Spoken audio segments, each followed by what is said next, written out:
यार फयाज, ये जो दरख्त है इनके साथ खिंगले क्यों नहीं लगे? यार याकूब, ये इसके साथ खिंगले लगी हुई थे और इनके साथ ऊपर से बारिश हुई, ये खिंगले गिर गए। यार फयाज, ये आग किसने लगाई है?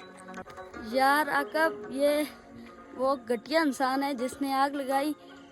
घोंसले थे, चिड़ियों के घोंसले थे, वो जल जाते तो क्या करते हम।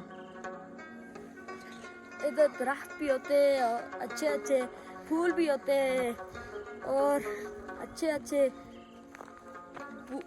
दरख्त भी होते हैं।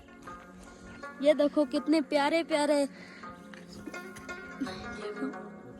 ये गुछ हैं और ये बनसथरा है और ये कैंथी है और ये कंडा है और ये ब्याड़ है,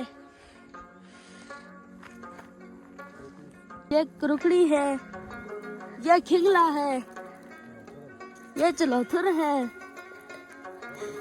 सब कुछ पाया जाता है इस यहाँ पे। ये कितने प्यारे प्यारे दरख्त हैं।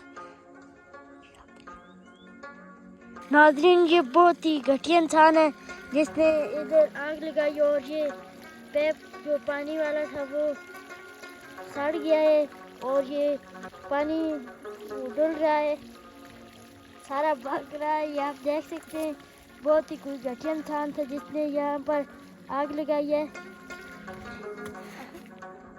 ये देखो, ये सी की तालाब है, यहाँ पर मैं बैठता हूँ, ये आप देख सकते हैं। नाज़रीन, जो वो पाइप की लाइन काटी हुई थी वो ये जा रही है, ये बहुत ही दूर से आ रही है, ये आप देख सकते हैं। लेकिन भारत लोगों ने यहाँ इसको काट दिया है। नाज़रीन, आज ब्लॉग हो गया ख़त्म। आज हम दोनों को इजाज़त दीजिए, फिर मिलेंगे किसी और ब्लॉग के साथ। Bye bye.